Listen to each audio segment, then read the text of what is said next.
ബിസ്മില്ലാഹിർറഹ്മാനിർറഹീം. അൽഹംദുലില്ലാഹി റബ്ബിൽ ആലമീൻ.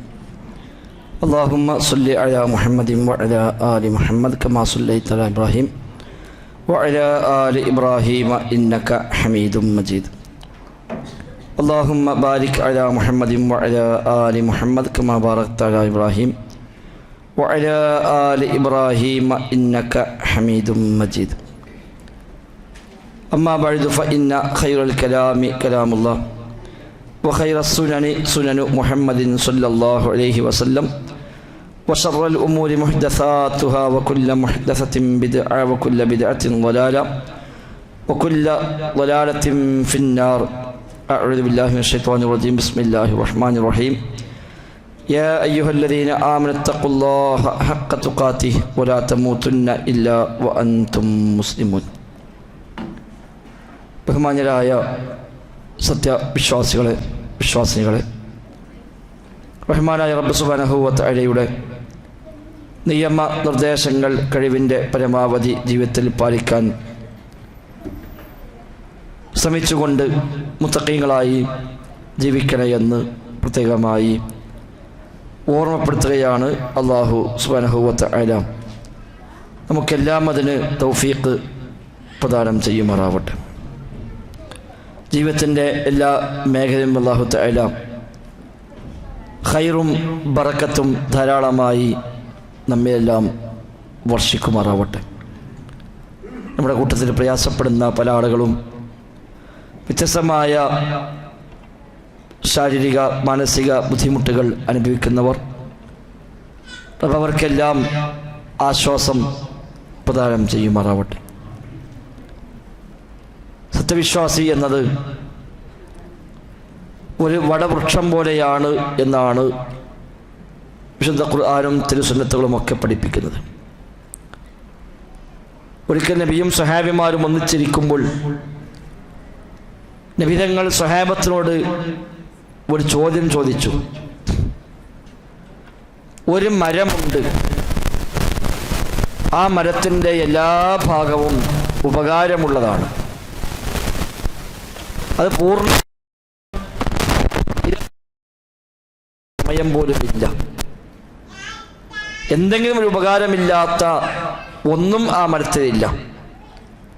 ആ മരമാണ് സത്യവിശ്വാസിയുടെ ഉദാഹരണം. ഏതാണ് ആ മരമെന്ന് നിങ്ങൾക്ക് പറയാമോ എന്ന് നബി തങ്ങൾ ചോദിച്ചു.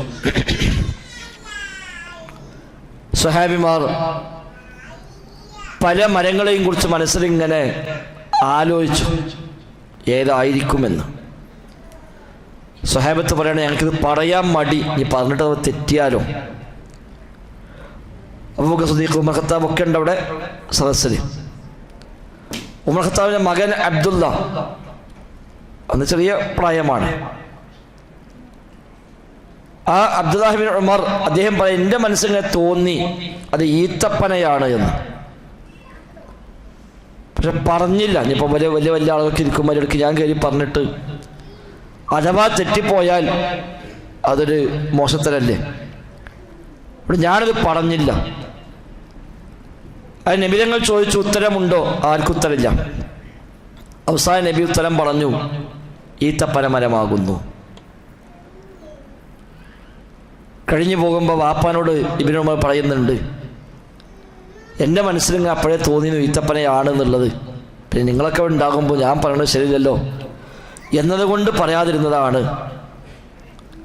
അപ്പോൾ ഉമർ ഖത്താബ് പറഞ്ഞു, മോനെ ഇത് പറഞ്ഞിരുന്നെങ്കിൽ എനിക്കതിനേക്കാളും വലിയ സന്തോഷം വേറെ എന്താ. ഈ വലിയ വലിയ ആൾക്കാരൊക്കെ ഉണ്ടാകുമ്പോൾ എൻ്റെ മോനാണ് ഉത്തരം പറഞ്ഞത് എന്നത് എനിക്ക് വലിയ സന്തോഷം ഉണ്ടാക്കും എന്ന് ഉമർ ഖത്താബ് അതിന് പ്രതികരിക്കുകയും ചെയ്തു. അപ്പം ഈത്തപ്പന മരത്തെയാണ് നബി തങ്ങൾ വിശ്വാസിയോട് ഉപമിച്ചത്.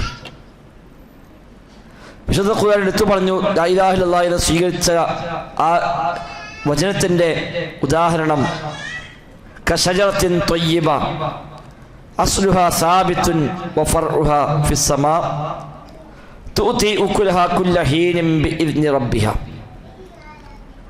മുരട് ഉറച്ച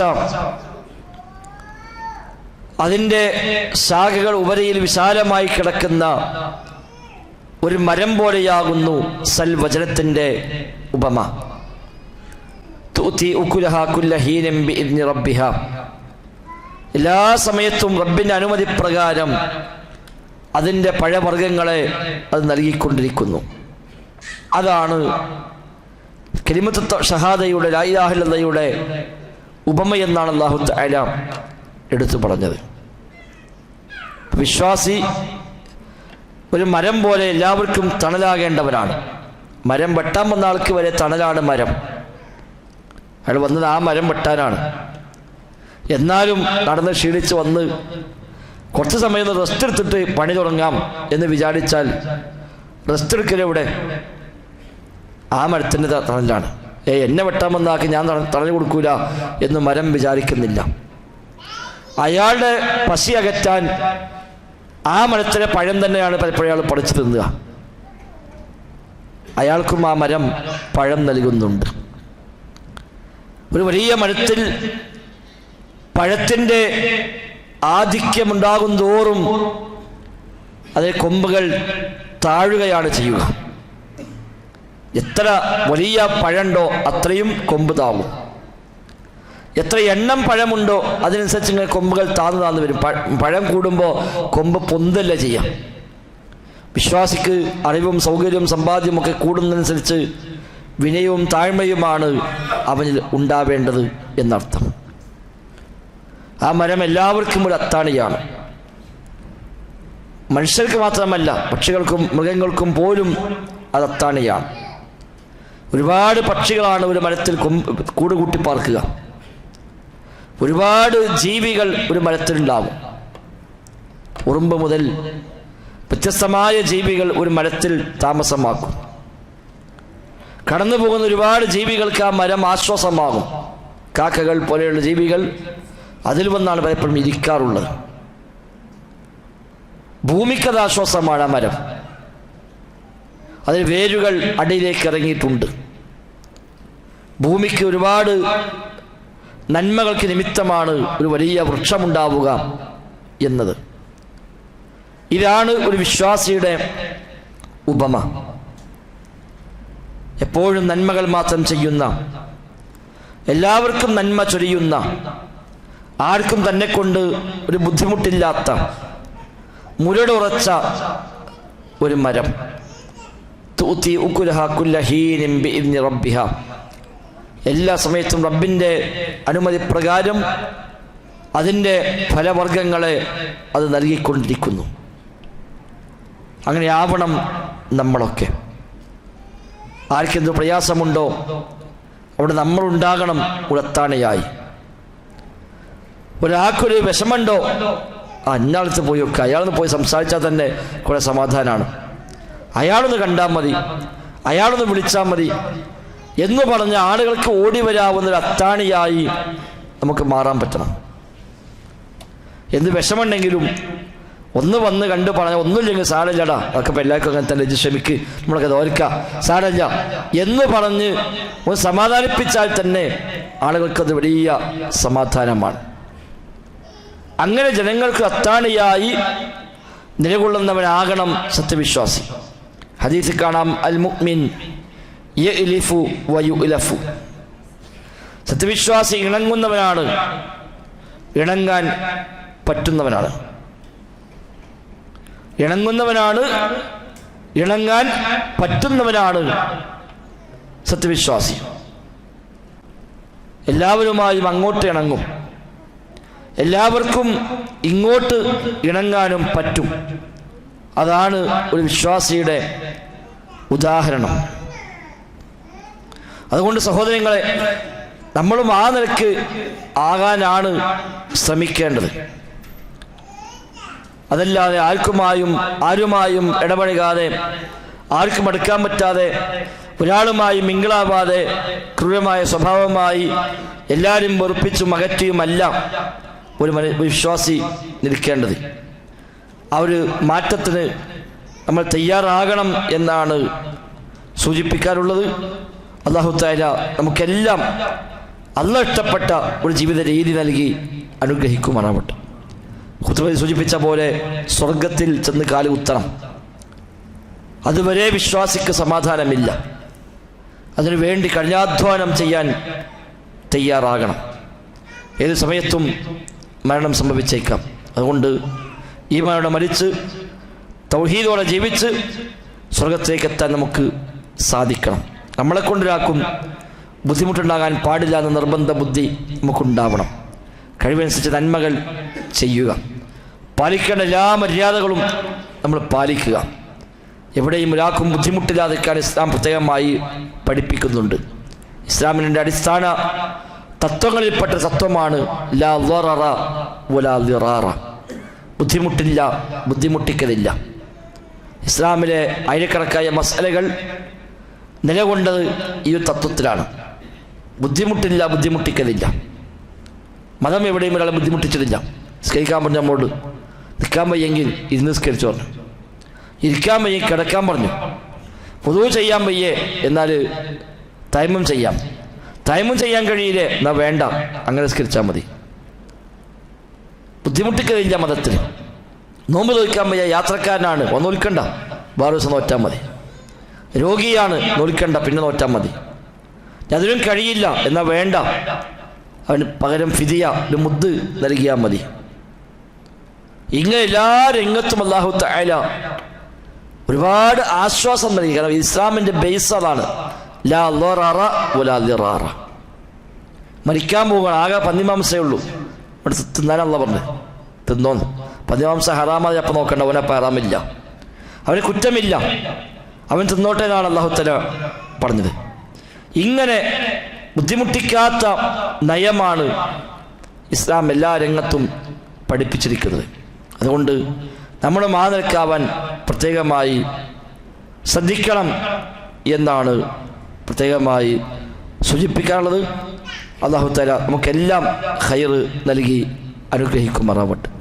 എവിടെയും ഒരു മാതൃകകളായി നമ്മൾ മാറുക, പാലിക്കേണ്ട എല്ലാ മര്യാദയും പാലിക്കുക, ബഹുമാനിക്കേണ്ട ആദരിക്കേണ്ട ഏതെല്ലാമുണ്ടോ ആരെല്ലാമുണ്ടോ അവിടെയൊക്കെ ബഹുമാനവും മാതൃവും വകച്ചു കൊടുക്കുക. മൂത്തവരെ ബഹുമാനിക്കുക, മാതാപിതാക്കളെ മാനിക്കുക, അറിവുള്ളവരെ മാനിക്കുക, മതചിഹ്നങ്ങളെ മാനിക്കുക ഒക്കെ ഒരു ഭാഗമാണ്.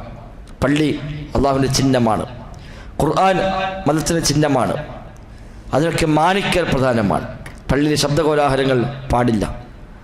നിസ്കരിക്കുന്ന ഒരാൾക്ക് ബുദ്ധിമുട്ടാകുന്ന രൂപത്തിൽ സംസാരങ്ങൾ പോലും പാടില്ല, ഖുർആൻ ഓതാൻ പോലും പാടില്ല. നിസ്കരിക്കുന്നവർക്ക് ബുദ്ധിമുട്ടാകുന്ന രൂപത്തിൽ ഖുർആൻ പോലും ഓതാൻ പാടില്ല.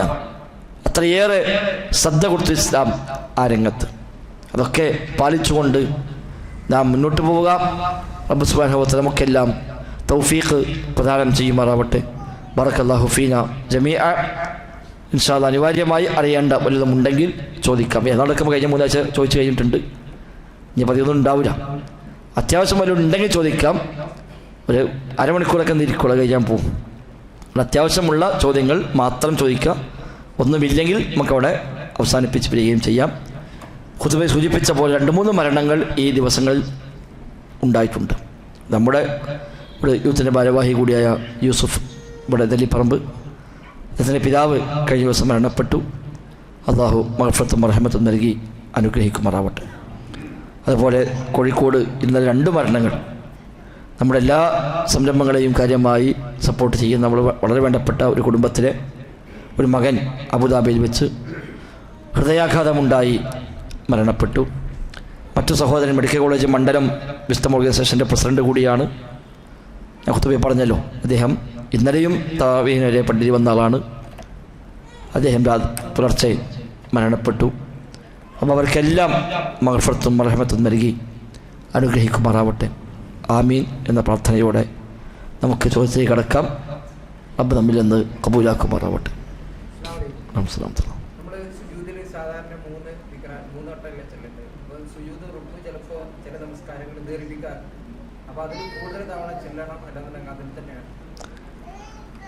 സുജൂദിൽ എത്രയും നമുക്ക് ദുആ വർദ്ധിപ്പിക്കാം. നബി സ്വല്ലല്ലാഹു അലൈഹി വസല്ലം തങ്ങൾ ഒരിക്കൽ രാത്രി നിസ്കരിച്ചപ്പോൾ ഒരു റക്അത്തിൽ ബഖറയും ആലി ഇംറാനും നിസാഉം പാരായണം ചെയ്തു, ഒറ്റ റക്അത്തിൽ. അത്ര തന്നെ സമയം റുകൂഇൽ ചെലവഴിച്ചു, അത്ര തന്നെ സമയം സുജൂദിലും ചെലവഴിച്ചു. അതിൽ നബി തങ്ങൾ സുബ്ഹാന റബ്ബിൽ അഅ്ല എന്ന് ആവർത്തിച്ച് ചൊല്ലിക്കൊണ്ടേയിരുന്നു എന്നാണ് പിന്നിലുള്ള സ്വഹാബി പറഞ്ഞത്. അപ്പം 3 വട്ടം എന്നുള്ളത് ലിമിറ്റല്ല, സുന്നത്താണ് 3 പ്രാവശ്യം. സമയമുണ്ട് എങ്കിൽ വെറുതെ കഥയില്ല. ഒന്നുകിൽ സുബ്ഹാന റബ്ബിൽ അഅ്ല എന്നോ സമാനമായി പഠിപ്പിക്കപ്പെട്ട ദിക്റുകളോ സുജൂദിലൊക്കെ അങ്ങനെ വർദ്ധിപ്പിച്ചുകൊണ്ടേയിരിക്കാം. അതല്ലാത്ത ദുആകളുമാകാം. നബി ഞങ്ങൾ പറഞ്ഞു, ഇമാം മുസ്ലിം ഉദ്ധരിച്ച ഹദീസ്, അഖ്റബു മാ യകൂനു അബ്ദു മിർ റബ്ബിഹി വഹുവ സാജിദ് ഫഅക്സിറു അദ്ദുആ. ഒരു അടിമ തൻ്റെ റബ്ബുമായി ഏറ്റവും അധികം അടുക്കുന്ന സമയം സുജൂദിലാകുമ്പോഴാണ്. അതിനാൽ നിങ്ങൾ പ്രാർത്ഥന അധികരിപ്പിക്കുക. എത്രയും പ്രാർത്ഥിക്കാം. ഇമാമാണെങ്കിൽ മഅ്മൂമീങ്ങളെ പരിഗണിക്കണം എന്ന് മാത്രം. മഅ്മൂമീങ്ങൾ രോഗികളുണ്ടാകും, സ്ത്രീകളുണ്ടാകും, കുട്ടികളുണ്ടാകും, യാത്രക്കാരുണ്ടാകും, പല അത്യാവശ്യക്കാരുണ്ടാകും. അവരൊക്കെ പരിഗണിച്ചിട്ട് വേണം ഇമാമ് ദീർഘിപ്പിക്കാൻ. എന്നാൽ ഫിക്സായ ആളുകളെ ഉള്ളൂ, അവർക്കൊന്നും പ്രശ്നമില്ല, എല്ലാവർക്കും സന്തോഷമാണ് ദീർഘമായി സുജൂദ് ചെയ്യുന്നത്, ദീർഘമായി ഖുർആൻ ഓതുന്നത് എങ്കിൽ ഇമാമിനെ അവിടെ ദീർഘിപ്പിക്കാം. അതല്ലാതെ ഒറ്റസ്കരിക്കുമ്പോഴും മഅ്മൂമായി നിൽക്കുമ്പോഴുമൊക്കെ നമുക്ക് സുജൂദ് എത്രയും ദീർഘിപ്പിക്കാം. അതിൽ ഈ തസ്ബീഹ് ഒരുപാട് തവണ ചൊല്ലാം. ചില പണ്ഡിതന്മാർ പറഞ്ഞു, എണ്ണം വർദ്ധിപ്പിക്കുകയാണെങ്കിൽ അവസാനം ഒറ്റയിൽ അവസാനിക്കുക. 3 എന്ന് പറഞ്ഞുകൊണ്ട് 5, 7, 9, 11 അങ്ങനെ ചൊല്ലലാണ് കുറച്ചും കൂടെ അഫ്ളൽ. അതല്ലാത്ത ദുആകളും നമുക്കാവാം. ഖുർആനും ഹദീസും വന്ന പ്രാർത്ഥനകൾ, അല്ലാത്ത പ്രാർത്ഥനകൾ ഒക്കെ നമുക്ക് നിർവഹിക്കാവുന്നതാണ്. വല്ലാഹു അഅലം.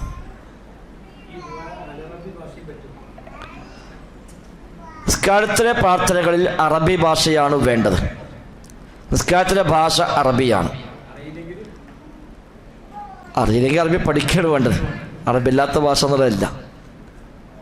അല്ലെങ്കിൽ ഖുർആനും ഹദീസും വന്ന ദുആകൾ ഉണ്ടാവാം, അത് വർദ്ധിപ്പിക്കാം. ഇപ്പം എല്ലാം ഉൾക്കൊള്ളുന്ന പ്രാർത്ഥന ഉണ്ട്. റബ്ബനാ ആതിനാ ഫിദ്ദുനിയ ഹസന വഫിൽ ആഖിറതി ഹസന വഖിനാ അദാബന്നാർ. എല്ലാം ദുനിയാവിലെയും ആഖിറത്തിലെയും എല്ലാ ഖൈറും ഒരുമിച്ച് കൂട്ടിയ ദുആയാണ്.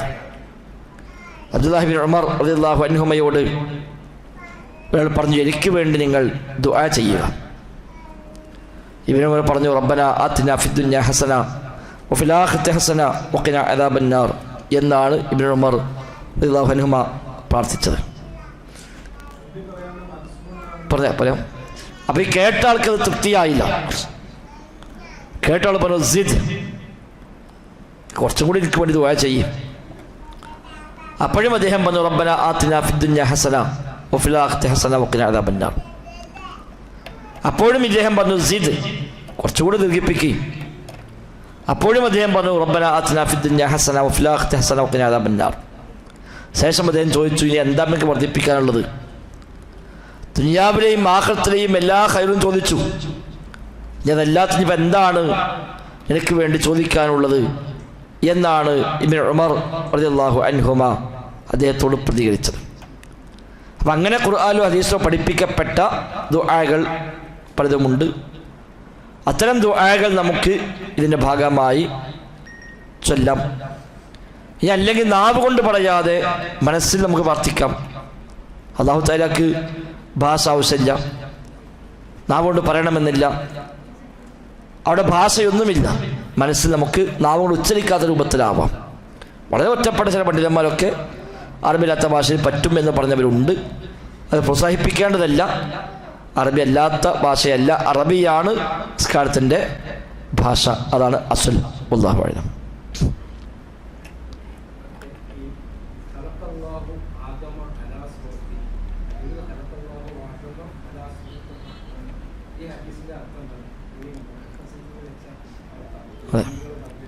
സ്ഥിരപ്പെട്ട ഹദീസാണ്.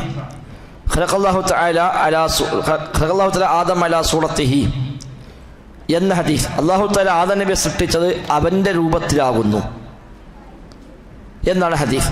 ഹദീസ് സ്വഹീഹാണ്.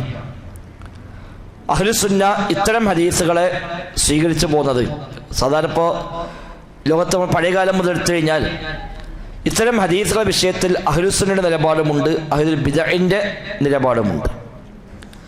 അഹ്ലുൽ ബിദ്അഇ മുഅ്തസിലിയാക്കൾ, ഖവാരിജുകൾ, ഷിയാക്കൾ, റാഫിദികൾ തുടങ്ങിയ ബിദ്അത്തിന്റെ കക്ഷികൾ ഇത്തരം ഹദീസുകളെ ഒന്നുകിൽ നിഷേധിക്കും, അല്ലെങ്കിൽ അതിന് മറ്റൊരു വ്യാഖ്യാനം കൊടുക്കും. ചിലരൊക്കെ ഈ ഹദീസ് നിഷേധിച്ചു. ചിലരൊക്കെ ഇവിടെ അലാ സൂറത്തിഹി എന്ന് പറഞ്ഞാൽ ആദം നബിയുടെ രൂപത്തിൽ എന്നർത്ഥം വെച്ചു. ആദം നബി അല്ലാഹ് പഠിച്ച ആദം നബിയുടെ രൂപത്തിലാവുന്നു എന്ന് ചിലർ അർത്ഥം വെച്ചു. അത് ശരിയല്ല. അങ്ങനെ പറഞ്ഞപ്പോൾ എല്ലാവരെ പറ്റി പറയണം. മാത്രമല്ല സൂറത്തുർ റഹ്മാൻ എന്ന ഹദീസ് വരികയും ചെയ്തു. അപ്പോൾ അങ്ങനെ അർത്ഥം വെക്കാൻ വകുപ്പില്ല. മാത്രമല്ല അങ്ങനെയാണെങ്കിൽ എല്ലാവരെ കുറിച്ചും പറയാം. എല്ലാവരും പഠിച്ചത് അയാളുടെ രൂപത്തിലാണല്ലോ. അവന് ആദം നബിയെ കുറിച്ച് മാത്രം അങ്ങനെ പ്രത്യേകിച്ച് പറയുന്നതിൽ അർത്ഥമില്ല. അപ്പോൾ അലാ സൂറത്തുർ റഹ്മാൻ എന്ന് പറഞ്ഞാൽ അള്ളാഹുവിൻ്റെ സൂറത്തിൽ എന്ന ബാഹ്യം തന്നെയാണ് അവിടെ ഉദ്ദേശിക്കപ്പെടുന്നത്. പക്ഷെ ആ സൂറത്ത് എന്താണ്, എങ്ങനെയാണ് അള്ളാഹു നമുക്കറിയില്ല. അള്ളാഹുവിൻ്റെ സൂറത്ത് എന്ന് പറഞ്ഞാൽ എന്താണ്, ആ സൂറത്തിൻ്റെ ഉദ്ദേശം, അത് എന്താണ് സൂറത്ത് എന്ന് നമുക്കറിയില്ല. അള്ളാഹു റസൂൽ പഠിപ്പിച്ചു തന്നെങ്കിലല്ലാതെ ഇത്തരം വചനങ്ങൾക്ക് നമ്മുടെ വക വ്യാഖ്യാനം കൊടുക്കാൻ നമുക്ക് വകുപ്പില്ല. നബിതങ്ങൾ പറഞ്ഞു സ്വഹീഹാണ്, അതുകൊണ്ട് നമ്മൾ അംഗീകരിക്കുന്നു. ആ സൂറത്ത് എന്താണ് എന്നോ എങ്ങനെയാണ് എന്നോ ഒന്നും നമുക്കറിയില്ല. അത് അള്ളാഹുവിലേക്ക് നമ്മൾ വിടുന്നു. അള്ളാഹു അഅലം എന്ന് പറഞ്ഞ് അള്ളാഹുവിലേക്ക് വിടുകയും ചെയ്യുന്നു. അതാണ് ആദ്യകാലം മുതലുള്ള അഹ്ലുസുന്നയുടെ പണ്ഡിതന്മാരൊക്കെ ഈ ഹദീസിന്റെ കാര്യത്തിൽ സ്വീകരിച്ചു പോരുന്ന നിലപാട്. അതുമാത്രമല്ല മറ്റു പല ഹദീസുകളും സമാനമായി വന്ന ഇപ്പം മനുഷ്യന്മാരുടെ ഹൃദയങ്ങൾ, കൽബുകൾ അള്ളാഹുവിൻ്റെ വിരലുകൾക്കിടയിലാകുന്നു. ഖുലൂബു ബനി ആദം ബൈന ഇസ്മാഈൽ മിൻ അസ്വാബി റഹ്മാൻ. റഹ്മാന്റെ വിരലുകൾക്കിടയിലാണ് ആദം മക്കളുടെ ഹൃദയമുള്ളത്. അള്ളാഹു അതിനെ മാറ്റിമറിച്ചു കൊണ്ടിരിക്കുന്നു എന്ന ഹദീസിലുണ്ട്. അപ്പോൾ അവിടെ ചിലർ പറഞ്ഞു അതൊരു ആലങ്കാരികമാണ്. അല്ല, ഹദീസ് പറഞ്ഞ ആലങ്കാരികമല്ല, യഥാർത്ഥമാണ്.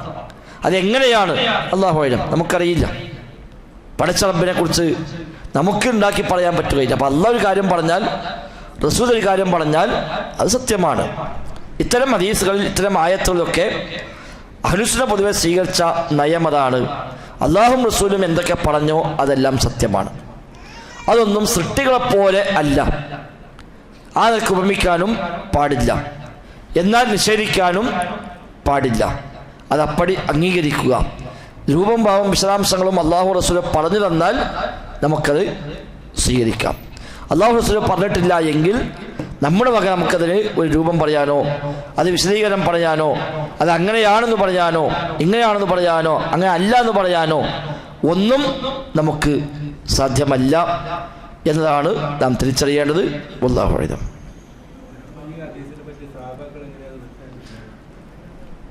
സ്വഹാബിമാർ പ്രത്യേകിച്ച് അത് വിശദീകരണം പറഞ്ഞിട്ടില്ല. സ്വഹാബിമാർ നബിയോടിട്ട് ചോദിച്ചിട്ടുമില്ല. സ്വഹാബത്തിന്റെ പ്രത്യേകത നബിതങ്ങൾ പറഞ്ഞാൽ അവരത് അതേപടി സ്വീകരിക്കും. അതിന് വേറെ ചോദ്യത്തിന് വരവില്ല. സ്വഹാബിമാർ ചോദിച്ച ചോദ്യങ്ങൾ വളരെ കുറച്ചേ ഉള്ളൂ. എന്നാൽ ഇമാം ബുഖാരി മുതലുള്ള ഇമാമിയങ്ങളൊക്കെ ഇതിൽ ചർച്ചകൾ ചെയ്തിട്ടുണ്ട്. അന്ന് മുഅ്തസിലികൾ ഏറ്റവും അധികം വിമർശനമായി കൊണ്ടുവന്ന ഹദീസിൽപ്പെട്ടാണ് ഈ ഹദീസൊക്കെ. മുഅ്തസിലികളുടെ ആദ്യകാലക്കാരൊക്കെ ഇത് ഒരുപാട് വിമർശനങ്ങൾക്ക് വിധേയമാക്കിയിട്ടുണ്ട്. അശ്അരികൾ അതിന് മറ്റു ചില വിശദീകരണം കൊടുത്തുകൊണ്ട് അത് അങ്ങനെ അല്ല എന്ന് പ്രസ്താവിക്കാൻ ശ്രമിച്ചിട്ടുണ്ട്.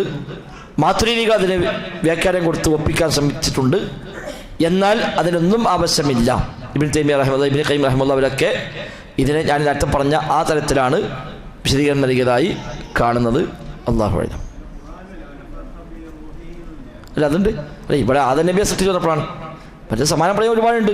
അപ്പം അതുമാത്രമല്ല, ഇനിയിപ്പോൾ അള്ളാഹുവിനെ കുറിച്ച് പറഞ്ഞ എല്ലാം ഇപ്പം അള്ളാഹു സന്തോഷിക്കും എന്ന് ഖുർആനിലുണ്ടല്ലോ. അള്ളാഹു കോപിക്കും, അള്ളാഹു ശപിക്കും, അള്ളാഹു പരിഹസിക്കും. ഇതൊക്കെ ഇപ്പം ഇങ്ങനെ അള്ളാഹു യസ്തഹ്സിഉ ബിഹിം വയമുദ്ദുഹും ഫീ തുഗ്യാനിഹിം യഅ്മഹൂൻ. അള്ളാഹു അവരെ പരിഹസിക്കും. നമ്മൾ പരിഹസിക്കുക നമുക്കറിയാലോ, പക്ഷെ അള്ളാഹ് പരിഹസിക്കുക എങ്ങനെയാണ് നമുക്കറിയില്ല. അള്ളാഹു കോപിച്ചിരിക്കുന്നു. വൈൽ മഗ്ദൂബി അലൈഹിം ഫാത്തിഹ. അള്ളാഹ് കോപം ലഭിച്ചവർ. എങ്ങനെ അള്ളാഹ് കോപിക്കുക? മുഅ്തസിലികൾ പറഞ്ഞു അള്ളാഹ്ക്ക് കോപമില്ല. കോപം മനുഷ്യന്മാർക്കുള്ളതാണ്. കോപം ഉണ്ടാകുമ്പോൾ സ്വാഭാവികമായിട്ടും മുഖഭാവം മാറും, ഓൻ്റെ സ്വഭാവത്തിൽ മാറ്റം വരും. അപ്പോൾ അള്ളാഹ് കോപിക്കുന്നതിനാൽ അള്ളാഹ്ക്ക് അതൊക്കെ ഉണ്ടാവില്ലേ? ഉണ്ടാവില്ല. അത് സൃഷ്ടികളുടെ. അള്ളാഹ്ക്ക് അതല്ല. അള്ളാഹ് സന്തോഷിക്കുമെന്നുണ്ട്, അള്ളാഹ് ചിരിക്കും എന്നുണ്ട്.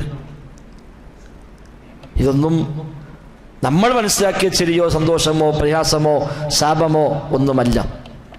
എന്ന പോലെ സൂറത്തുർ റഹ്മാൻ എന്ന് പറഞ്ഞാൽ അതെന്താ അല്ലാഹു അലം, നമുക്കറിയില്ല. നബി പറഞ്ഞു, അത് സ്വഹീഹ് വന്നു, സത്യമാണ്. അതാണ് വിശ്വാസികൾ സ്വീകരിക്കേണ്ടുന്ന നിലപാട്. അല്ലാഹു അലം.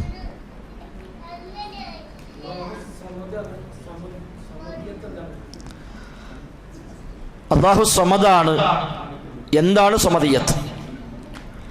സമദിന് പ്രധാനമായും നൽകപ്പെടുന്ന വ്യാഖ്യാനങ്ങൾ എല്ലാവരും ആശ്രയിക്കപ്പെടുന്നവൻ, ഒരാളെയും ആശ്രയിക്കാത്തവൻ. നമ്മുടെ നാട്ടിൽ പറഞ്ഞ സമദിയത്ത് വേറെയാണ്. നമ്മുടെ നാട്ടിൽ എല്ലാ ശിർക്കിനും തൗഹീദാക്കാൻ വേണ്ടി പറഞ്ഞ സമദിയത്തുണ്ട്, അത് ഇതുമായി ബന്ധമില്ല. അൽ മസ്മൂദു ഇലൈഹി ഫി ശദാഇദി വൽ ഹവായിജ്, തഫ്സീർ റാസി കാണാം. ബുദ്ധിമുട്ടുകളിൽ, വിഷമങ്ങളിൽ അവലംബിക്കപ്പെടുന്ന, ആശ്രയിക്കപ്പെടുന്നവനാണ് സമദ്. അല്ലാഹു സമദാണ് എന്ന് പറയുമ്പോൾ സൂറത്ത് ഫാത്തിറിൽ പറഞ്ഞ അർത്ഥം, യാ അയ്യുഹന്നാസ് അൻതുമുൽ ഫുഖറാഉ ഇലല്ലാഹ് വല്ലാഹു ഹുവൽ ഗനിയ്യുൽ ഹമീദ്. എല്ലാവരും അവനെ ആശ്രയിക്കുന്നു, അവൻ ആരെയും ആശ്രയിക്കുന്നില്ല. അതാണ് സമദ്. അൻതുമുൽ ഫുഖറാഉ ഇലല്ലാഹ്, നിങ്ങളൊക്കെ അല്ലാഹുവിനെ ആശ്രയിക്കുന്നവരാണ്. അല്ലാഹുയാവട്ടെ ഗനിയ്യാണ്, ആരെയും ആശ്രയിക്കാത്തവനാണ്. അപ്പോൾ എല്ലാവരും ആശ്രയിക്കപ്പെടുകയും ഒന്നിനെയും ആശ്രയിക്കാതിരിക്കുകയും ചെയ്യുക എന്നതാണ് സമദിയത്ത്. അതാണ് അല്ലാഹു സമദാണ് എന്ന് പറഞ്ഞത്. അതിന് വിശാലമായ അർത്ഥങ്ങളിൽ സയ്യിദ് എന്ന അർത്ഥത്തിൽ സമദ് ഉപയോഗിക്കുന്നുണ്ട്. സയ്യിദ്, നേതാവ്. കാരണം ശരിയായ സയ്യിദ് അള്ളയാണ്. അസയ്യിദ് ഹു അല്ലാഹ്, സാക്ഷാൽ സയ്യിദ് അള്ളാഹുവാണ്. ഇപ്പം നബിയോട് ചിലവെന്ന് പറഞ്ഞു, അന്ത സയ്യിദുനാ, നബി നിങ്ങൾ ഞങ്ങൾ സയ്യിദാണ്, നേതാവാണ്. നബി നേതാവാണ്, സംശയമൊന്നുമില്ല. പക്ഷെ അവരുടെ ആ പറച്ചിൽ നബിക്ക് അത്ര ഒരു ശരിയായി തോന്നിയില്ല. അതൊരു നല്ല മറ്റുള്ള പറച്ചിലല്ല. അപ്പം നബി ഞങ്ങൾ പറഞ്ഞു, അസയ്യിദു ഹു അല്ലാഹ്, സയ്യിദ് അള്ളയാണ്, ഞാനല്ല. അപ്പം സാക്ഷാൽ സയ്യിദ് അള്ളാഹുവാണ്, മറ്റുള്ള സയ്യിദൊക്കെ താൽക്കാലികമാണ്. അതേപോലെ മസ്മൂദ് ഇലൈഹി, അവലംബിക്കപ്പെടുന്നവൻ, ആശ്രയിക്കപ്പെടുന്നവൻ, അത് സമദ് എന്ന് പറയാം. എന്നാൽ സമദിയത്ത് എന്ന് പറയുമ്പോൾ നേരത്തെ പറഞ്ഞ പോലെ ഒരാളെയും ആശ്രയിക്കാതിരിക്കുക, എല്ലാവരും ആശ്രയിക്കപ്പെടുക. നമ്മുടെ നാട്ടിൽ ഉസ്താദന്മാർ പൊതുവെ പറയാ സ്വയം കഴിവുണ്ട് എന്ന വിശ്വാസമാണ് സമദിയത്ത്. ഇതാണ്. അപ്പം അല്ലാഹു അല്ലാത്തവരോട് സഹായം തേടുമ്പോൾ അത് ഇബാദത്താകണമെങ്കിൽ, ശിർക്കാകണമെങ്കിൽ സമദിയത്ത് കൽപ്പിക്കണം എന്ന് സാധാരണ മൂലന്മാർ പറയും. ഇത് സ്വയം കഴിവുണ്ടെന്ന് വിശ്വസിക്കണം. സ്വയം കഴിവുണ്ടാകുക എന്നുള്ളതല്ല സമദിയത്ത്. സ്വയം കഴിവുണ്ട് അള്ളാഹുവിനെ പറ്റി വിശ്വസിച്ചാൽ ശിർക്ക് തന്നെയാണ്, സംശയമൊന്നുമില്ല. അള്ളാഹു അല്ലാത്തൊരു പടപ്പിന് സ്വയം കഴിവുണ്ട് എന്ന് വിശ്വസിച്ചാൽ അത് ശിർക്ക് തന്നെയാണ്. പക്ഷെ അങ്ങനെ വിശ്വസിച്ചാൽ മാത്രമല്ല ശിർക്ക് വരിക, അല്ലാതെയും വരും. അള്ളാഹു തആലക്ക് സമർപ്പിക്കേണ്ട എന്തെങ്കിലും അള്ളാഹു അല്ലാത്തത് കൊടുത്താൽ അതിനൊക്കെ പേര് ശിർക്ക് എന്നാണ്. അത് സമദിയത്ത് വകച്ചു കൊടുത്താലോ അതും ശിർക്കാണ്. നീ സമദിയത്തല്ല, അള്ളാഹുവിൻ്റെ സമഅ്, ബസർ, റഹ്മത്ത് അങ്ങനത്തെ ഏതെങ്കിലും വകച്ചു കൊടുത്തെന്നാലോ അതും ശിർക്കാണ്. അള്ളാഹുവിൻ്റെ നാമങ്ങൾ, ഗുണങ്ങൾ, വിശേഷണങ്ങളൊക്കെ അള്ളാഹു അല്ലാത്തത് വകച്ചു കൊടുത്താൽ അതിനും പേര് ശിർക്ക് തന്നെയാണ്. എന്നതുപോലെ ഒരു സിഫത്താണ് സമദ്. ആ സമദ് എന്ന നാമം, അത് അതിൻ്റെ സമദിയത്തിൻ്റെ സിഫത്ത്, അതൊക്കെ വകച്ചു കൊടുത്താലോ അതും ശിർക്കാണ്. അല്ലാതെ സ്വയം കഴിവുണ്ടെന്ന വിശ്വാസം ആണ് സമദിയത്ത് എന്നുള്ളതില്ല. അതാരോ കണ്ടുപിടിച്ച് കൊണ്ടുവന്ന ഈ തെറ്റായ കണ്ടുപിടുത്തമാണ്. അല്ലാഹു അഅലം.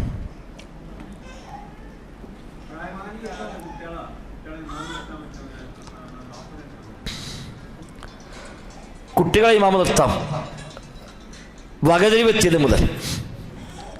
അതായത് 7 വയസ്സിന് മുമ്പ് ഒരു കുട്ടി നിസ്കരിച്ചാൽ ആ നിസ്കാരം ശരിയല്ല, നിസ്കാരം നിർബന്ധവുമില്ല. 7 വയസ്സ് ആയി വകതിരിവുണ്ടാവുകയും ചെയ്തു എങ്കിൽ നിസ്കാരം ശരിയാണ്, നിസ്കാരം നിർബന്ധമില്ല. നിസ്കാരം ശരിയാണെങ്കിൽ ഇമാമത്തും ശരിയാണ്. എന്നാൽ നിർബന്ധമില്ല. നിർബന്ധമായത് എപ്പോഴാണ്? പ്രായപൂർത്തിയാകുമ്പോൾ. 7 വയസ്സായി നിസ്കരിക്കാൻ കൽപ്പിക്കണം എന്ന് പറഞ്ഞു. കാരണം 7 വയസ്സാണ് വകതിരിവിൻ്റെ പ്രായം. അത് കാര്യങ്ങൾ വേർതിരിച്ച് മനസ്സിലാക്കാൻ കഴിയുക, അതാണ് വകതിരിവ് പറയുന്നത്, തമീസ്. അതിന് മുമ്പ് ഉണ്ടാവില്ല. അപ്പം കാര്യങ്ങൾ വേർതിരിച്ച് അറിയാനുള്ള ഒരു കഴിവിനാണ് വകതിരിവ് എന്ന് പറയാം. അത് 7 വയസ്സിലെത്തും. ചില കുട്ടിക്ക് 8 വയസ്സാവും, ചിലപ്പോൾ 9 വയസ്സാവും, ചിലപ്പോൾ 10 വയസ്സിലാവും. അതുകൊണ്ട് 7 വയസ്സിൽ കൽപ്പിക്കുക. 8-ാം വയസ്സിലും കൽപ്പിച്ചാൽ മതി, 9-ാം വയസ്സിലും കൽപ്പിച്ചാൽ മതി. 10 വയസ്സാകുമ്പോഴേക്ക് ഏതാണ്ട് എല്ലാ കുട്ടികൾക്കും വകതിരിവുണ്ടാവും. അതൊന്ന് അടിക്കാൻ പറഞ്ഞു. അന്നും നിസ്കാരം നിർബന്ധമല്ല. നിസ്കരിച്ച നിസ്കാരം സ്വഹീഹാണ്. 7 വയസ്സിന് മുമ്പാണെങ്കിലോ നിസ്കരിക്കാൻ കൽപ്പിക്കേണ്ട ആവശ്യമില്ല. നിസ്കരിച്ച നിസ്കാരം സ്വഹീഹുമല്ല. നമ്മൾ നിലക്കാരിയൊക്കെ ഇല്ലല്ലോ. 4 വയസ്സ് 3 വയസ്സ് 5 കൂടെ ടൗസർ ഇട്ട് നിസ്കരിക്കും, അപ്പോൾ അയച്ചിട്ട് നിസ്കരിക്കും. നമ്മൾ വിഷയം ആയിക്കോട്ടെ, ഒരു പരിശീലനം ചെറുപ്പത്തിലെ കണ്ട് ശീലിച്ചോട്ടെ എന്നൊക്കെ നമുക്ക് ബാധ്യതയില്ല. 7 മുതൽ 10 വരെ കൽപ്പിക്കണം. 10 ആയാൽ അടിക്കണം. അപ്പോൾ നിസ്കാരം സ്വഹീഹാകുന്ന സമയമാണ് തമ്മീസായി കഴിഞ്ഞാൽ. തമ്മീസായാൽ ഇമാമ് നിൽക്കാം. മാത്രമല്ല ചരിത്രത്തിൽ വലിയ വലിയ പണ്ഡിതന്മാരായി ഇന്നറിയപ്പെടുന്ന പലരും ചെറിയ പ്രായത്തിൽ ഇമാമെന്നവരാണ്. അവിടെ ക്ലാസ് നിൽക്കേണ്ട സ്ത്രീകളുടെ ഭാഗത്ത് പൊതുവേ സ്ത്രീകളുടെ ഭാഗത്തു നിന്ന് എപ്പോഴും സംസാരം ഉണ്ടെന്നാണ് എനിക്കൊരു പരാതി ഉണ്ട്. ഞാനുങ്ങളെ ചെവി ഏറായതുകൊണ്ടാണോ എന്നറിയില്ല. പെണ്ണുങ്ങളെ ശ്രദ്ധിക്കാം. ഇമാം അസ്കലാനി സ്വഹീഹ് ബുഖാരിക്ക് വ്യാഖ്യാനം എഴുതിയ വലിയ പണ്ഡിതനാണ്. അദ്ദേഹം 9ാമത്തെ വയസ്സിൽ മസ്ജിദുൽ ഹറാമിൽ തറാവീഹിന് ഇമാം വന്നിട്ടുണ്ട്. 9ാം വയസ്സിൽ മസ്ജിദുൽ ഹറാമിൽ തറാവീഹിന് ഇമാം വന്നു. പിന്നെ 10 ചെല്ലാം നമ്മളെ ദാറുസ്സലാം വന്നു. മസ്ജിദുൽ ഹറാമിൽ നിൽക്കാൻ പറ്റുമെങ്കിൽ പിന്നെ അതിനപ്പുറത്തില്ലല്ലോ. നബിതങ്ങളുടെ കാലത്തിലെ സ്ത്രീകൾ ചെറിയ കുട്ടികളെ ഓലിക്ക് വേണ്ടി ഇമാമാക്കി നിർത്തിയൊക്കെ കാണാൻ പറ്റും. എന്നിട്ട് സുജൂദിക്ക് പോകുമ്പോൾ തുണി കുറച്ച് നീങ്ങും. അപ്പോൾ ലേശം ഇവിടെ ചന്തിയൊക്കെ കാണുന്നതാണ്. അപ്പം ഇവർ പറയും, നിങ്ങൾ നമ്മുടെ ഇമാമിൻ്റെ ആ ബാക്കൊന്ന് മറച്ചു കൊടുക്കണം എന്ന് പറയുമായിരുന്നു എന്ന് കാണാം. ഉമർ ഖത്താബിൻ്റെ കാലത്ത് വ്യത്യസ്തമായ ഇമാമിങ്ങളെ അവർ സെലക്ട് ചെയ്തിരുന്നു. ഉമർ ഖത്താബ് തന്നെ നിശ്ചയിച്ചിട്ടുണ്ട്. പല ജമായത്തുണ്ടായി. സ്ത്രീകൾക്ക് ജമായത്ത്, പുരുഷന്മാർക്ക് പല ജമായത്ത്, ഇങ്ങനെ പലരും പല ഭാഗത്ത് ജമായത്ത് നടത്തി. ഇപ്പോൾ ഉമർ ഖത്താബ് റമദാൻ ഉണ്ടായാൽ ഖുർആൻ ഓതാനുള്ളതൊക്കെ വിളിക്കും ഇൻ്റർവ്യൂവിന്. ഉമർ ഖത്താബിൻ്റെ പണിയതായിരുന്നു. ആദ്യകാലത്ത് ഉമർ ഖത്താബ് ജമായത്തില്ല. അന്ന് ഓരോരുത്തരും ഇങ്ങനെ സ്വതന്ത്രമായി ജമായത്താക്കലാണ്, 2 ആൾ 3 ആളൊക്കെ. പിന്നെ ഉബയ്യ് ഇബ്നു കഅബിനെയും തമീം ദാരിയും ഉമർ ഖത്താബ് ഇമാമായി ഔദ്യോഗികമായി ചുമതലപ്പെടുത്തി. പിന്നെ സ്ത്രീകൾക്ക് പ്രത്യേക ഇമാമിനെ വേറെ കൊടുത്തു. പിന്നെ ആർക്കും ജമാഅത്ത് നിസ്കരിക്കാമെന്ന് വന്നപ്പോൾ ഉമർ ഖത്താബ് ചെയ്യുന്ന പണി, ഖുർആൻ ഓതാൻ അറിയുന്ന ഇമാമക്ക് എന്താ ഇയാളുള്ളതൊക്കെ ഉമർ ഖത്താബ് റമദാനാകുമ്പോൾ വിളിച്ചെടുത്തു. എന്നിട്ട് ഓതാൻ പറയും. കാരണം പലരും പല സൈസാണ് ഓതുക. അപ്പം ദീർഘമായി ഓതുന്ന, നന്നായി സാവകാശം ഓതുന്ന ആൾക്കാരുണ്ടാകും, വേഗത്തിൽ ഓതുന്നുണ്ടാവും. വേഗം ഓതുന്ന മനുഷ്യന്മാരുടെ പറയും അക്കാര്യത്തിൽ 30 ആയത്തിൽ ഓതിക്കൊണ്ട് പറയും. ഇടത്തരം ഓത്തുള്ള പറയും 25 ആയത്ത് ഓതിക്കോ പറയും. വളരെ സാവകാശം ഓതുന്ന ആളുടെ പറയും 20 ആയത്ത് ഓതിയാൽ മതി ഒരക്കാര്യത്തിൽ. ചില മൗമൂമികളെ പരിഗണിച്ചു നടത്തും. അവിടെയും കാണാൻ ചില കുട്ടികളൊക്കെ ഇമാമാക്കിയൊക്കെ നിശ്ചയിച്ചു കൊടുത്തത്. റമദാൻ കഴിയുമ്പോൾ കുട്ടികൾക്ക് ഒരൊക്കെ പാടെ കൂടി പിരിവെടുത്താണ്ട് ഒരു ജോഡി വസ്ത്രമൊക്കെ വാങ്ങിക്കൊടുത്തു. അപ്പോൾ ഇമാം എന്നാൾ ഇമാമ് പറയുകയാണ്, എനിക്ക് ഭയങ്കര സന്തോഷമായി പോയി. ഇന്നത്തെ ശമ്പളം ഉണ്ടാവില്ല ഇമാമിന്. അപ്പോൾ ഓരോക്കെ പാടെ ഒരു പെരുന്നാളൊക്കെ അല്ലേ, നമ്മുടെ ഇമാമിന് ഏതായാലും തുണി സുജൂദിക്ക് പോകുമ്പോൾ നീങ്ങാണ്. അപ്പം ഫുള്ള് മറക്കാൻ മാത്രമൊന്നും ഇല്ല. എന്നാൽ നമ്മളെ ഭാഗം ഒരു തുണി ഇമാമിന് ഓരോക്കെ പാടെ കൂടിയാണ്ട് ഒരു തുണിയൊക്കെ വാങ്ങിക്കൊടുത്തതൊക്കെ അന്ന് കാണാൻ കഴിയും. അപ്പം ആ പ്രായത്തിൽ ഇമാമ് നിൽക്കാം, വിരോധമില്ല. വകതിരിവുണ്ടായാൽ മതി. അത് ഫർദിനും പറ്റും സുന്നത്തിനും പറ്റും എന്നർത്ഥം. അല്ലാഹു അഅലം.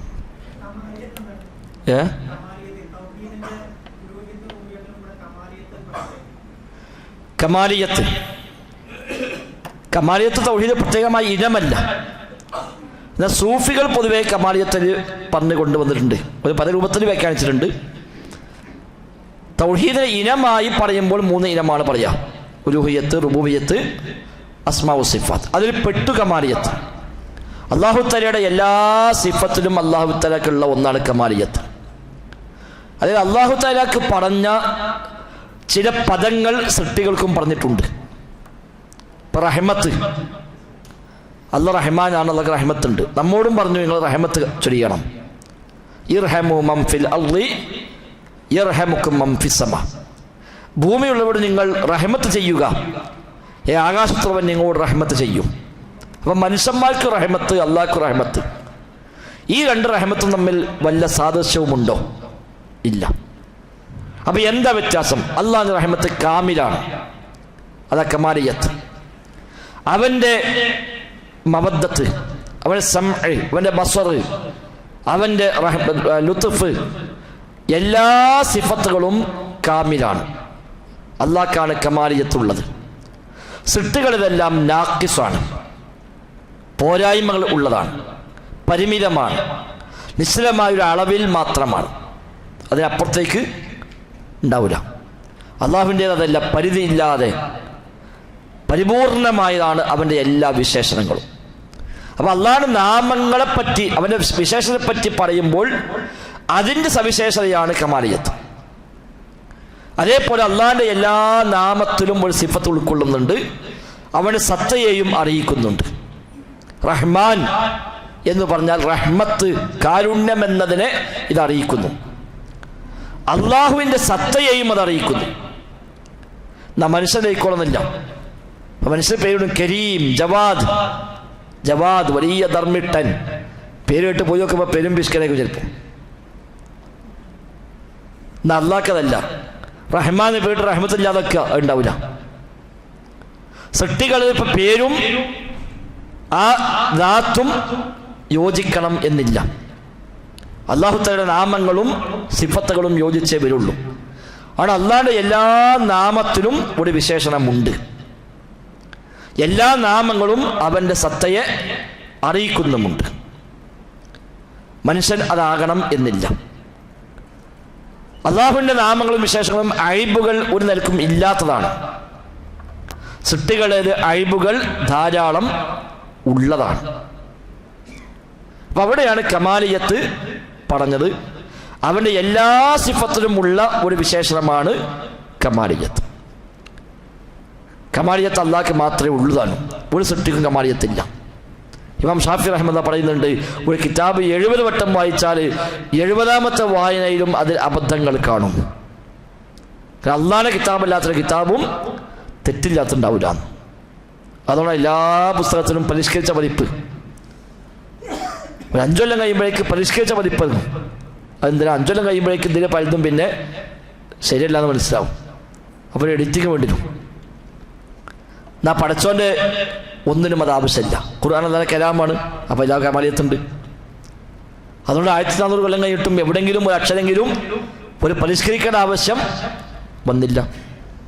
ബാക്കി എത്ര വലിയ ആലിമ എഴുതിയാലും അത് പിന്നെ വായിച്ചു നോക്കുമ്പോൾ അത് ശരിയായില്ല, അതൊരു അബദ്ധമാണ് എന്ന് പറയേണ്ടി വരും. അതാണ് കമാലിയത്ത്. വല്ലാഹു അഅലം.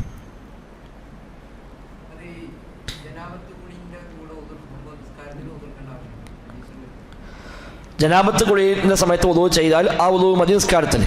നിസ്കരിക്കാൻ പറഞ്ഞ വുളൂ ആവശ്യമില്ല, ആ വുളൂയോട് കൂടി തന്നെ നിസ്കരിക്കാം, വുളൂ മുറിട്ടില്ലെങ്കിൽ.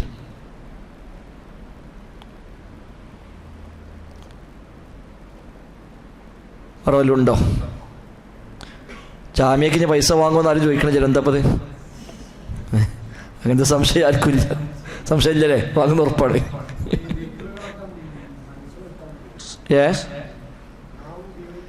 ദിക്റുകളിൽ നാവും കൽബും കൂടി പങ്കുചേരലാണ് അതിൻ്റെ പരിപൂർണത. ദിക്ർ നാവ് കൊണ്ടുണ്ട്, കൽബ് കൊണ്ടുമുണ്ട്. അപ്പോൾ രണ്ടും കൂടെ സംഗമിക്കാം. കൽബിൻ്റെ അമലിൽ ജവാഹി അവയവങ്ങൾ പങ്കുചേരലാണ് പരിപൂർണത. അതുകൊണ്ട് മനസ്സുള്ള ഓർമ്മയും ദിക്ർ തന്നെയാണ്. മനസ്സിൽ അള്ളാഹനെ ഓർത്താൽ ദിക്ർ തന്നെയാണ്. പക്ഷെ നാവ് കൊണ്ടും കൂടി പ്രഖ്യാപിക്കുമ്പോൾ അതിൻ്റെ പൂർണ്ണതയായി മാറുന്നു. എന്നാൽ ചെയ്യേണ്ടത് സ്വയം കേൾക്കാവുന്ന ശബ്ദത്തിൽ, മറ്റുള്ളവർ കേൾക്കാത്ത ശബ്ദത്തിൽ. അതാണ് ഖുർആൻ എടുത്തു പറഞ്ഞ രീതി. അള്ളാഹ് പറഞ്ഞു, വലാ തജ്ഹർ ബിസ്വലാത്തിക വലാ തുഖാഫിത് ബിഹി. നിന്റെ പ്രാർത്ഥന നീ ഉറക്കെയാക്കരുത്, നീ പതുക്കെയാക്കുകയും ചെയ്യരുത്.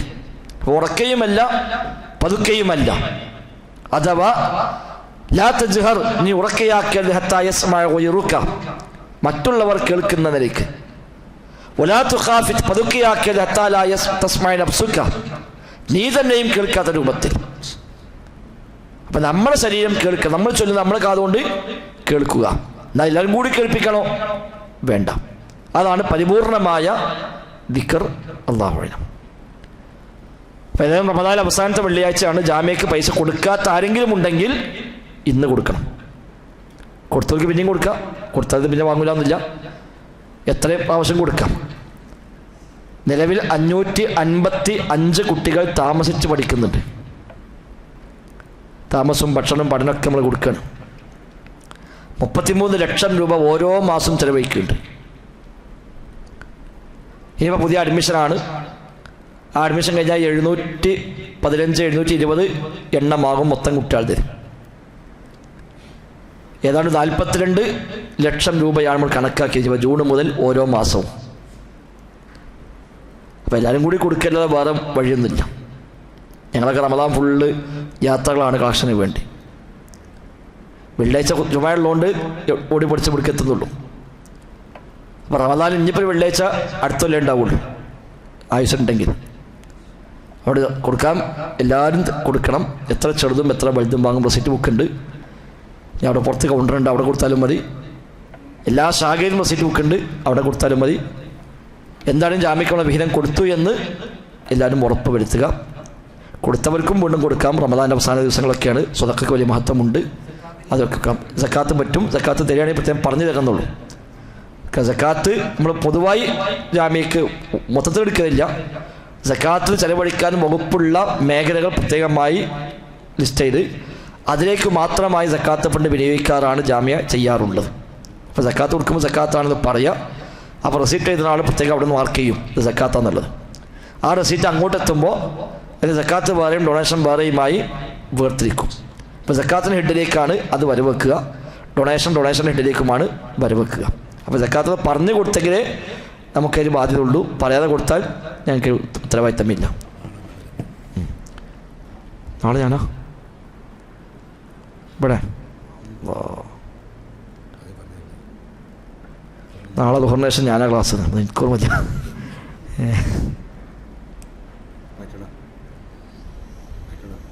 ക്ലാസ് ഉണ്ടാവും. നാളെ ഇപ്പം മാറിക്കൂടെ ഇല്ല. ഞാൻ എൻ്റെ ഓർമ്മയിൽ ഉണ്ടായിരുന്നില്ല നാളെ എന്നുള്ളത്.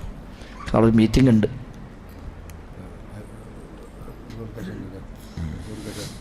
നോക്കട്ടെ ഞാൻ പറയാം. മീറ്റിംഗ് സമയം മാറ്റാൻ പറ്റും. നോക്കട്ടെ. ഏതായാലും ദുഹറിന് ശേഷം ഇന്നും ക്ലാസ് ഉണ്ട്. നാളെ ഇപ്പം എൻ്റെ പേരാണ് ഇതിലുള്ളത്. ഷിയാക്കൾ അന്നും ഇന്നും എന്നതാണ് വിഷയം കൊടുത്ത് കണ്ടു. മറ്റന്നാൾ APH വെച്ച് ക്ലാസ്സുണ്ട്. പർപ്പൂർ ഉസ്താദും അതേപോലെ ഹാരിസ് കായ്ക്കുടിയുമാണ്. അവസാനത്തെ ആഴ്ചയാണ്. അതുകൊണ്ട് എല്ലാവരും ഒന്ന് ഒരുങ്ങി വരണം എന്ന് കൂടി സൂചിപ്പിക്കുന്നു. ഇനി പ്രത്യേകിച്ചൊന്നും ഇല്ലാന്ന് വിചാരിക്കുന്നു. അപ്പോൾ നമസ്കാരം 7:30 കുത്തുബി സൂചിപ്പിച്ചു. അതൊക്കെ പ്രത്യേകം പരസ്പരം ഓർമ്മപ്പെടുത്തുക. ഇനിയുള്ള ദിവസങ്ങൾ പ്രത്യേകിച്ച് ഒന്നുകൂടെ ഉപയോഗപ്പെടുത്തുക. പള്ളിയുമായി ബന്ധം വർദ്ധിപ്പിക്കുക. നമ്മുടെ പള്ളിയിലൊക്കെ എഴുത്തികാഫിൻ്റെ സൗകര്യമുണ്ട്. എല്ലാ ഭക്ഷണം പെടുന്നുണ്ട്. ഇങ്ങോട്ട് വന്നാൽ മതി പറഞ്ഞില്ല. അപ്പോൾ ആ നിൽക്കുന്നതൊക്കെ സൗകര്യം ഉണ്ടായിട്ടും ഒന്നും ഉപയോഗിക്കാതെ നഷ്ടപ്പെടുത്തി കളയരുത് എന്ന് പ്രത്യേകമായി ഓർമ്മിപ്പിക്കുന്നു. അല്ലാഹു നമ്മിൽ നിന്നെല്ലാം ഖബൂലാക്കുമാറാവട്ടെ. ബാറക്കല്ലാഹു ഫീന ജമീഅ. സുബ്ഹാനക്കല്ലാഹുമ്മ ബിഹംദിക് അശ്ഹദു അല്ലാ ഇലാഹ ഇല്ലാ അൻത അസ്തഗ്ഫിറുക വഅതൂബു ഇലൈക്.